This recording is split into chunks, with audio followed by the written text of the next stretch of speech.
When I was a teenager, I was very shy. I felt really nervous around people and sometimes thought I might have been on the autism spectrum. I was into nerdy things like reading books and playing video games all the time. It didn't help that I didn't have any brothers or sisters. My mom and dad would always tell me to go outside and play sports or make friends, but I always felt best when I was by myself. We live on the edge of a big city, and our town was still growing at the time. So many of the houses were built to spec, not like the suburbs, where the houses look identical. Our closest neighbor was about 200 yards from our house. We live in a big 5-bedroom house with a huge yard. My mom and dad were tenured professors at the big university in the city. They would leave home at 6 in the morning and come back when it was getting dark outside. Because we live in a somewhat countryside with dirt road, I had to walk about half a mile to catch the school bus at 7:30 in the morning. One day,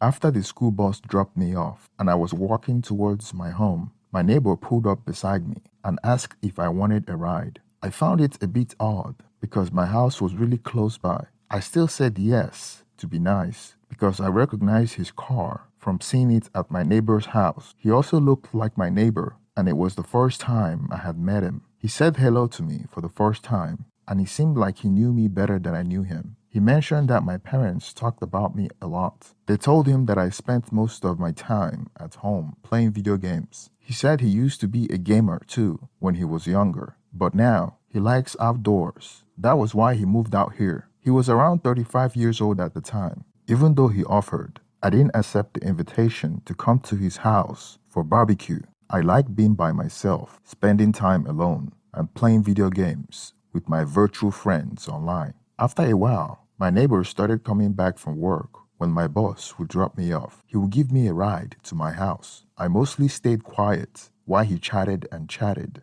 I was like a listener who never said much because I was really shy. He shared a lot with me. He told me about his wife, his job, his son, his friends, his best friend named Marcus, where he grew up, and almost everything about him. He said he often dreamt about living in a quiet countryside where there is less noise. He also mentioned how much he likes his yard and having barbecues and drinking beers. I used to believe that the main reason he gave me rides was to have someone to talk to, since he was really outgoing. Then, about a year later, when I was around 14, my dad bought me a really fancy night vision telescope as a Christmas gift. It cost about $5,000. We got it because where we live, there's hardly any bright lights at night. We can see a big part of the sky filled with stars. My parents got the telescope so that I would have something else to look at apart from my computer. Since my room was upstairs, I put the telescope on my window and looked at the stars. I could see planets like Venus, Mars, Jupiter, and Saturn,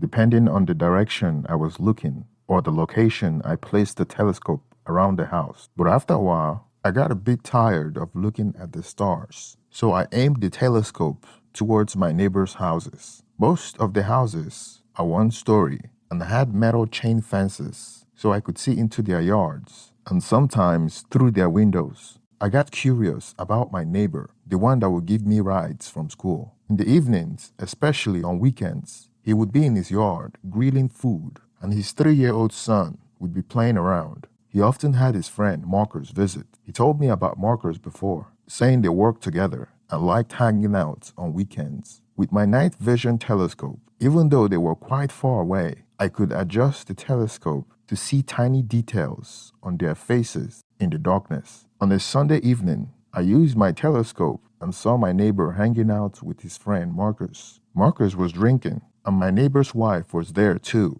with their son playing around in the quiet night. At first, I thought it was the same as every other weekend and was about to return to my computer, but then I saw something that made me very interested. I noticed that Marcus grabs my neighbor's wife's breast whenever he's not watching. It confused me for a moment because I didn't get what was happening and why Marcus was doing that when my neighbor wasn't looking. She tried to knock his hand off, but didn't attempt to move away. What surprised me was that he was doing this in front of their 3-year-old son. At that time, I was 14 years old, and I knew what infidelity meant. Even though I was still a virgin and not very good at social dynamics. I understood the situation I was seeing through my telescope. They had my full attention because he only touched her when the neighbor wasn't watching, like an erotic game between each other. Sometimes it could be as much as 10 minutes between when he touched her. So I decided to attach a recorder to the telescope and started recording what was happening. This went on until my neighbor went back into the house, and Marcus immediately got up, went straight to sucking my neighbor's wife's stuff. I was shocked. Back then,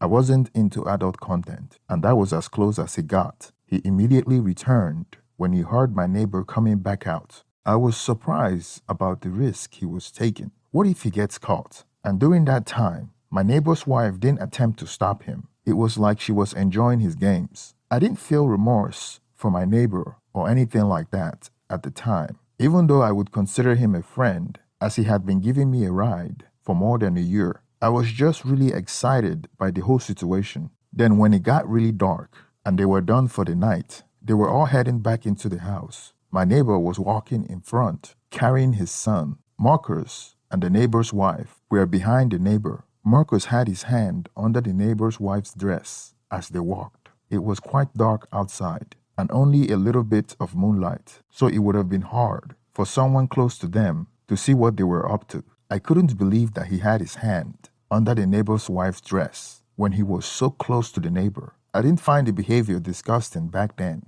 I actually found it kind of exciting. It wasn't until the next week, probably on a Wednesday, that the neighbor gave me a ride again. He was talking about how much fun he had over the past weekend, not knowing that his friend had been touching his wife intimately. I felt sorry for him and fought the temptation to tell him the truth. After I went back home, I remember feeling bad for feeling excited why my neighbor was being betrayed by his best friend's action. I told myself that I would find the bravery to tell him the next time I saw him. Luckily, the very next day he gave me a ride again. However, I wasn't really paying attention to what he was saying that day because I was busy thinking about how to tell him that his wife was involved with his best friend. I was trying really hard to find the courage to say it, but it was difficult. I remember him arriving at my house and waiting for me to open the passenger car door, but I was still trying to figure out how to tell him that his wife was being unfaithful. He saw that I was having a hard time trying to say something. I was just sitting there, feeling like I couldn't speak properly, like a confused boy.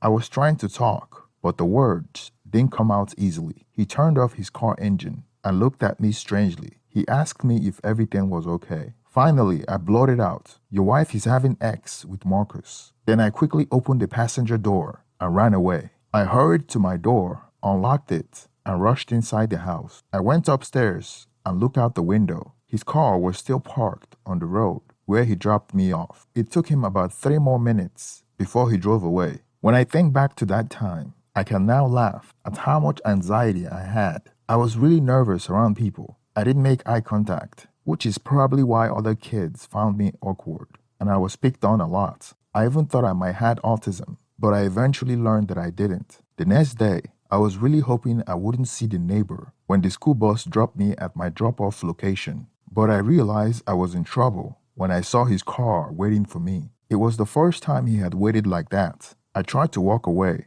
but he called out to me. I got into his car and stared straight at the dashboard. He began talking about what I had told him the day before when I blurted out about his wife and Marcus. He said he had been thinking about it since I left, and he had a feeling that something might be going on between his wife and Marcus. He was wondering how I knew about it. He already knew I was a bit different from other kids, and I could tell from our conversation that he thought I might have some kind of special ability, like being psychic. I started to explain to him how my dad had gotten me a telescope. His house was within view, and I saw his family, along with Marcus, in their backyard. That's when I decided to start watching them. That's how I saw what they were up to. But I didn't mention to him that I had recorded it because I wasn't sure if I would get into trouble for doing that. I was a really shy kid, very, very shy. And it didn't help that the things I told him made him really angry, upset, and animated.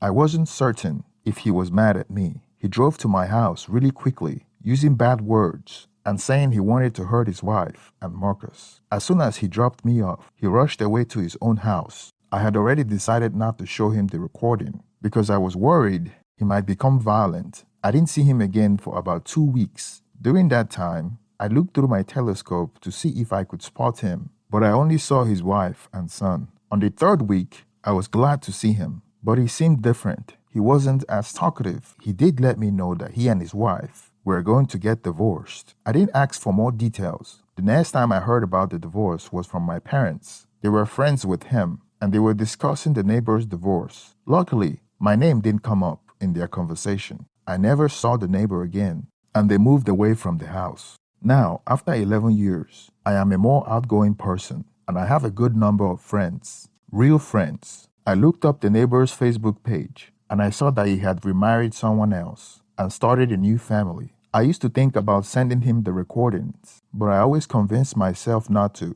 It might bring back old painful memories, and I am not sure if it would be helpful. And I am not even sure if it's allowed by the law. Thank you for making it to the end of this video. Please support the channel by hitting the thumbs up for the algorithm. Please subscribe if you haven't already. And let's get some reaction on the comment section. Thank you and